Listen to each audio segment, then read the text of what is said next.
न्यायालयामध्ये जे आहे ते केसेस दाखल करण्याच्या संदर्भामध्ये जे सर्वसामान्य लोक आहेत त्यांच्या मनामध्ये जे प्रश्न असतात त्या प्रश्नाच्या अनुषंगानं आपण बोलत आहोत आणि त्याच्यातला पहिला भाग जो आहे तो आपण पाहिलात आणि त्या पहिल्या भागामध्ये आपण माहिती जाणून घेतली की न्यायालयामध्ये केस दाखल करण्यासाठी कोणकोणत्या गोष्टीची आवश्यकता असते आणि त्याच्यातला जो पुढचा भाग आहे दुसरा भाग त्याच्याबद्दल आपण बोलूया.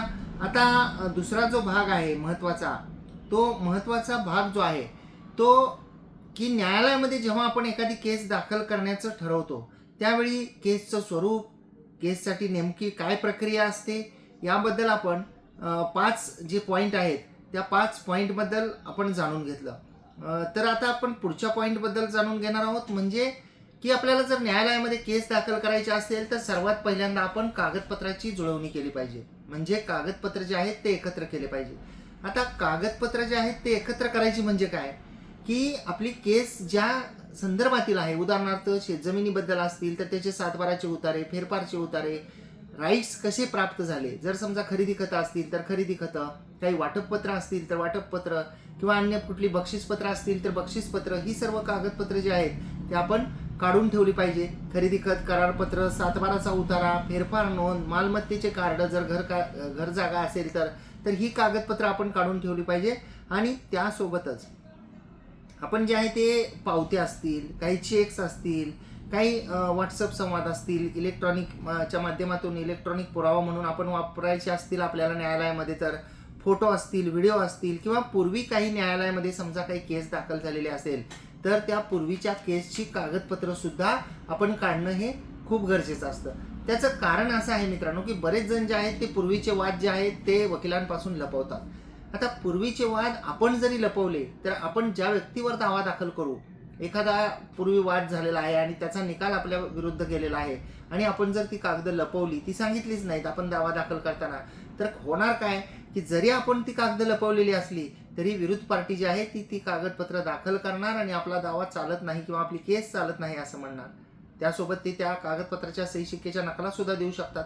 त्यामुळे आपल्या बाजूचे असतील तर तीही कागदपत्र दाखवा, आपल्या विरुद्धचे असतील तर तीही कागदपत्रे दाखवा, म्हणजे त्याचा एक फायदा होईल की आपल्याला आपली केस कशी मांडायची हे आपल्याला आणि आपल्या वकिलांना ठरवता येईल. आता जी पूर्वीची कागदपत्र आहेत त्याच्याबद्दल आपण बोललो.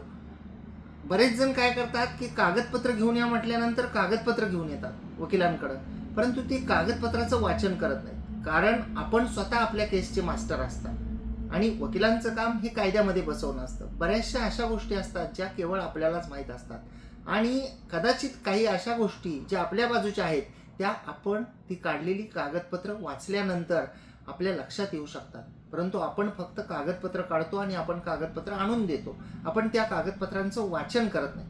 त्यामुळं फक्त कागदपत्र काढून न थांबता आपण त्या कागदपत्राचं वाचन सुद्धा जे आहे ते केलं पाहिजे, म्हणजे आपल्याला त्यामधून काही नवीन मुद्दे जे आहेत ते मिळू शकतात. आता दुसरी महत्त्वाची गोष्ट आहे की आपण काय करायचं आहे हे आपल्याला माहीत आहे, आपण कागदपत्रही काढतो, आपण त्याचं वाचनही करतो आणि चांगले मुद्दे असतात जे आपल्या बाजूचे असतात किंवा त्या कागदपत्रातल्या काही त्रुटी असतात त्या आपल्याला वाचन करत असताना लक्षात येतं, परंतु जेव्हा आपल्याला वकिलांना सांगण्याची वेळ येते किंवा आपल्याला कोर्टामध्ये मांडण्याची वेळ येते तेव्हा आपल्या ते लक्षात नसतं. म्हणून आणखी एक महत्त्वाची गोष्ट जरूर करा, ते म्हणजे संपूर्ण घटनेची माहिती लिहून ठेवा.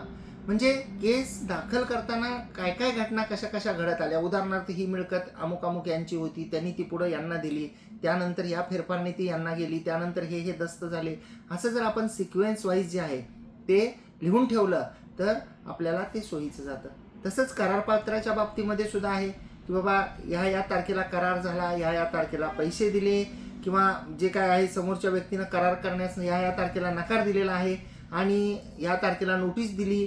म्हणजे आपण जर तारीखवार घटनाक्रम जर तयार करून ठेवला तर आपल्याला केस मांडण्यासाठी सोपं जातं आणि आपल्याला जबाब देताना सुद्धा त्याचा जो आहे तो फायदा होतो. आता दुसरी एक महत्त्वाची गोष्ट आहे, बरेच जण काय करतात की स्वतः ज्ञान घेणं आणि स्वतः ज्ञान घेऊन आपण एखादी गोष्ट करणं हे निश्चितच स्वागतार्ह आहे, परंतु बरेच जण काय करतात की ज्यांना कायद्याचं अपुरं ज्ञान आहे किंवा ज्यांना कायदाच माहीत नाही की कोणीतरी म्हणतंय म्हणून ते एखादा अर्ज तयार करतात, केसेस तयार करतात, ते दाखल करतात काही महसूल अधिकारी यांच्याकडे दाखल करतात, काही काही नंतर न्यायालयामध्ये सुद्धा दाखल करतात. त्याच्यामध्ये प्रॉब्लेम असा येतो की आपण केस दाखल करतो, आपण फॅक्ट मांडू शकतो, परंतु कायदेशीर ज्या त्याच्या बाजू असतात त्या आपण अभ्यास केल्या पाहिजे, तरच आपण स्वतः केस दाखल करा. अन्यथा आपण वकिलांचा सल्ला घ्या आणि वकिलामार्फत केस दाखल करा. कारण त्याच्यामध्ये बऱ्याचशा अशा तांत्रिक गोष्टी असतात की कब्जा समोरच्याचा कधी मान्य करावा का नाही, मुदतीचा मुद्दा असतो, कोर्ट फी स्टॅम्पचा असतो. त्यासोबतच आपण जर स्वतः काही मजकूर लिहिला किंवा काही गोष्टी आपल्याकडून अनावधानाने लिहून गेल्या आपल्या अज्ञानामुळं, तर ती आपली कबुली तर होणार नाही ना, ही सुद्धा गोष्ट जी आहे ती पाहणं खूप गरजेचं असतं. कारण आपण एकदा लेखी स्वरूपामध्ये कबुली दिली तर ती कबुली आपल्या विरुद्ध पुरावा म्हणून वापरली जाते.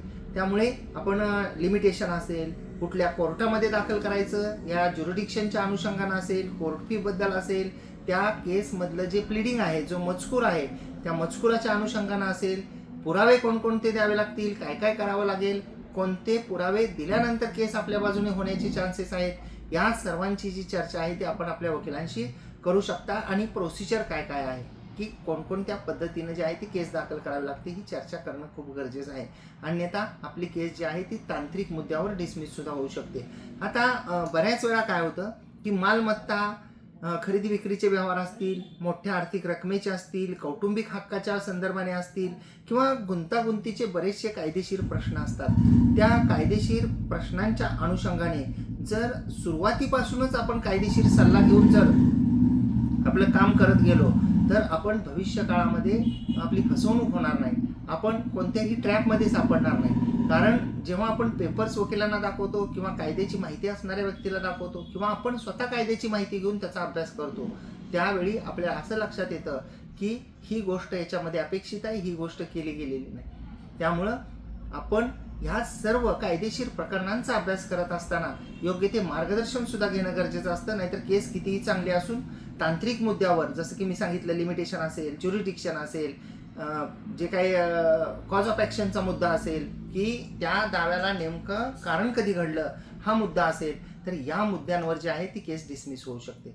आपण पुढच्या तिसऱ्या भागामध्ये भेटणार आहोत आणि त्या तिसऱ्या भागामध्ये जे आहे ते आपण आणखी अशाच जे तुमच्या मनातले काही प्रश्न असतात त्या प्रश्नाच्या अनुषंगानं बोलणार आहोत, ज्याच्यामध्ये कायदेशीर नोटीस प्रत्येक प्रकरणामध्ये देणं गरजेचं आहे का, त्यानंतर प्लेंट म्हणजे जो दावा असतो किंवा जो अर्ज असतो ॲप्लिकेशन, ते कसं तयार केलं जातं, त्याच्यामध्ये काय महत्त्वाच्या गोष्टी असणं अपेक्षित आहे, त्यासोबतच पक्षकारांची जी नावं आहेत ज्यांच्या विरुद्ध आपण केस दाखल करतोय तर त्यांच्या नावाच्या संदर्भाने नेमकं काय काय माहिती देणं अपेक्षित आहे, आणि कोर्ट फी आणि इतर जो खर्च असतो त्याच्या संदर्भाने, आणि केस कोर्टात दाखल जी आहे ती कशा पद्धतीने केली जाते, या सर्वांवर आपण पुढील व्हिडिओमध्ये बोलणार आहोत. आपण जर कोर्ट कचेरी यूट्यूब चॅनलला सबस्क्राईब केलेलं नसेल तर सबस्क्राईब करा, बाजूचं बेल आयकॉनचं बटन दाबा म्हणजे व्हिडिओचे नोटिफिकेशन आपल्यापर्यंत येतील.